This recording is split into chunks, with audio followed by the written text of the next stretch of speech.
Welcome to இன்சைடருங்க. நம்ம சேனலில் இன்னைக்கு நம்ம வந்து எதை பற்றி பார்க்க போகிறோம்னா பவர் பியில் இருக்கிற டிவைடுங்கிற ஒரு டாக்ஸ் ஃபார்முலா பற்றி தாங்க பார்க்க போகிறோம். வாங்க வீடியோக்குள்ளே போகலாம். இந்த டிவைடுங்கிற டாக்ஸ் ஃபார்முலா உங்களுக்கு பவர் பியில் நிறைய இடத்துல பயன்படும். சரிங்களா? அது எப்படின்னு சொல்லிட்டு நான் ஒரு எக்ஸாம்பிள் வச்சு சொல்லித்தரேன். சரியா? இப்போ வந்து பார்த்தீங்கன்னா நான் ஒரு சின்ன ஒரு டேட்டா செட் எடுத்துருக்கேன். அதாவது ப்ராடக்ட்ஸ் கொடுத்துருக்கேன்.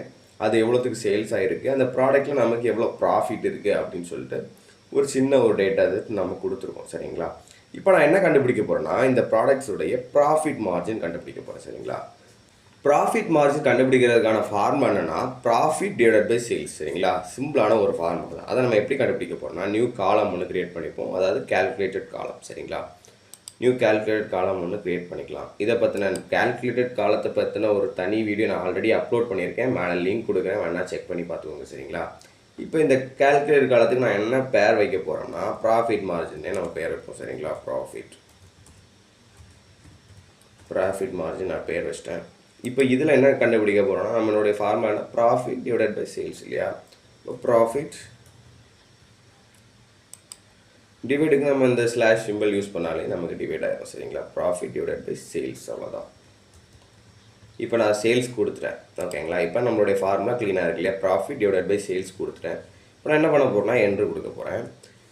ப்ராஃபிட் மார்ஜின் இப்போ நமக்கு எல்லாத்துக்குமே வேல்யூஸ் கிடச்சிச்சு இல்லையா?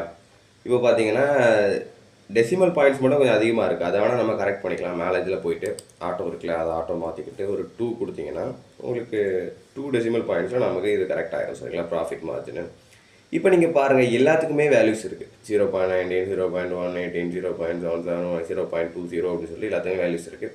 பட் கடைசி ஒன்றுக்கு மட்டும் நமக்கு ஒரு இன்ஃபினிட்டி சிம்பிள், அதாவது எரர், அது சரிங்களா, இன்ஃபினிட்டி சிம்பிள் காமிச்சிருக்கு.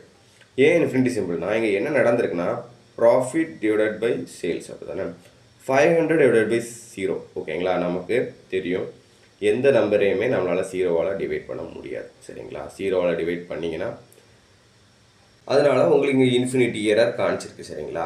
அப்போ இதை விட பெரிய டேட்டா செட் இருக்குது. உண்மையான ஒரு ஷாப்போட டேட்டா செட் இதில் இருக்குது. அப்போ நிறைய ப்ராடக்ட் சேல் ஆகாமல் இருக்கலாம். சரிங்களா? சில ப்ராடக்ட்லாம் சேல் ஆகாமலே நிறைய நாட்கள் இருக்கும். அப்போ அவங்க சேல்ஸ் வந்து 0ன்னு தான் என்ட்ரு பண்ணுவாங்க. அந்த மந்தோட சேல்ஸ் 0ன்னு சொல்லி என்ட்ரு பண்ணுவாங்க இல்லையா? அப்படி என்ட்ரு பண்ணும்போது இங்கே ப்ராஃபிட் மார்ஜின்ஸ் எரர் அடிச்சிச்சுன்னா அவங்களுக்கு கட்டாயம் அவங்களுடைய கால்குலேஷன் மொத்தமே எரர் அடிக்கும். சரிங்களா? இப்போ நம்ம இதில் ஒரு அடிஷன்லேயோ இதுலையோ வேறு ஏதோ ஃபார்முலாவில் இந்த ப்ராஃபிட் மார்ஜின் இன்க்ளூட் ஆகிட்டு இருக்குன்னா கட்டாயமாக அந்த ஃபார்முலா எரர் அடிக்கும். சரிங்களா? அப்போ இதெல்லாம் தடுக்கிறதுக்கு நம்ம யூஸ் பண்ணுற ஒரே ஒரு டாக்ஸ் ஃபார்முலா தான் டிவைடுங்கிற டாக்ஸ் ஃபார்முலா. சரிங்களா? இந்த மாதிரி ப்ராபபிலிட்டி இருக்குது, நம்ம ஃபார்முலாஸில் 0 வரதுக்கான ப்ராபபிலிட்டிஸ் இருக்குனாலே நீங்கள் என்ன பேர்லாம்னா சேஃபர் எதுனா டிவைடுங்கிற டாக்ஸ் ஃபார்முலா தான் உங்களுக்கு சேஃபர் ஆப்ஷன். சரிங்களா? அப்போ நம்ம இன்னொன்று யூஸ் பண்ணி இந்த டிவைட் யூஸ் பண்ணி பார்ப்போம், அதில் எரர் வருதான்னு பார்க்கலாம். சரிங்களா? அப்போ நம்ம நியூ கால்குலேட்டட் காலம் இன்னொன்று க்ரியேட் பண்ணிப்போம். கால்குலேட் காலம் க்ரியேட் பண்ணிக்கோங்க. இதுக்கு நேம் வந்து ப்ராஃபிட் மார்ஜின் 1ன்னு நம்ம கொடுத்துக்கலாம். சரிங்களா?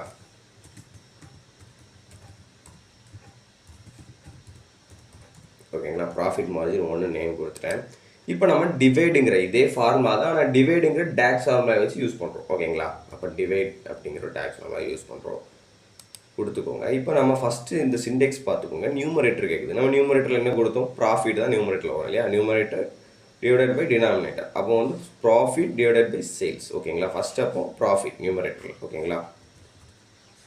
ப்ராஃபிட் நம்ம கொடுக்குறோம். ஓகேங்களா? அடுத்த கமா கொடுத்துக்கோங்க. கமா கொடுத்து டினாமினேட்டர் கேட்குது. டினாமினேட்டர் நமக்கு சேல்ஸ் தானே, அப்போ சேல்ஸ் கொடுத்துக்கோங்க.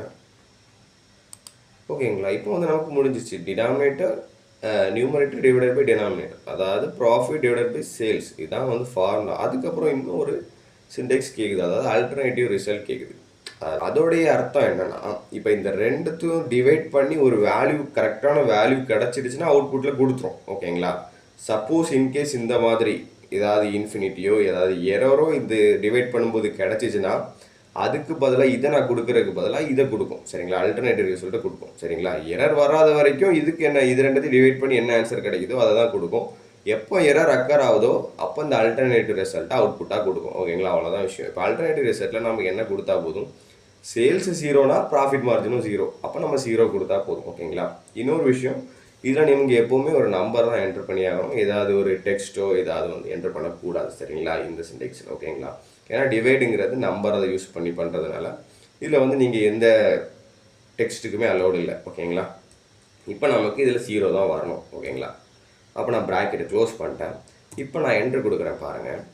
இப்போ நான் என்டர் கொடுத்தோன்னா பார்த்தீங்கன்னா எல்லாமே வந்துடுச்சு. இப்போ இந்த இன்ஃபினிட்டி இருக்க இடத்துல 0 வந்துடுச்சு. இப்போ இது ஏதாவது ஃபார்முலா டைப் ஆகும்போது நமக்கு பிரச்சனையே இருக்காது. சரிங்களா? 0னா டைப் ஆக போகுது அவ்வளோதான். பட் இன்ஃபினிட்டின்னு ஏதாவது ஃபார்முலாஸ் நம்ம இன்க்ளூட் பண்ணோம்னா கட்டாயமாக அது எரர் அடிக்கும். சரிங்களா? இப்போ இதே நம்ம வந்து பாயிண்ட் டெசிமலாக மாற்றிக்கலாம். ஆட்டோ ரிமூவ் பண்ணிட்டு 2 கொடுத்துக்குவோம். ஓகேங்களா? இப்போ வந்து இந்த ப்ராஃபிட் மார்ஜின் ரொம்பவே சிம்பிளாக இருக்குது இல்லையா? இது வந்து இந்த ப்ராஃபிட் மார்ஜினை நீங்கள் எதாவது ஃபார்முலா இன்க்ளூட் பண்ணும்போது இது எல்லாமே கரெக்டாக வரும். பட் இதில் வந்து எரர் பண்ணிடும். சரிங்களா? அதனால் நீங்கள் ஒரு ப்ராஃபிட் மார்ஜினோ இந்த மாதிரி விஷயங்கள் ப்ராபபிலிட்டி இருக்குது 0 வரதுக்குன்னா நீங்கள் தாராளமாக டிவைடுங்கிற டாக்ஸ் ஃபார்முலா யூஸ் பண்ணிக்கலாம். சரிங்களா? ஓகேங்க. இது வரைக்கும் நான் சொல்லித்தது ஏதாவது டவுட்ஸ் இருந்ததுன்னா கட்டாயமாக கமெண்ட் செக்ஷனில் கேளுங்க. இந்த வீடியோ பிடிச்சிருந்தா கட்டாயமாக சப்ஸ்கிரைப் பண்ணுங்கள். உங்கள் ஃப்ரெண்ட்ஸுக்கு ஷேர் பண்ணி விடுங்க. அடுத்த வீடியோ வரும் வரை காத்திருங்கள். நன்றி.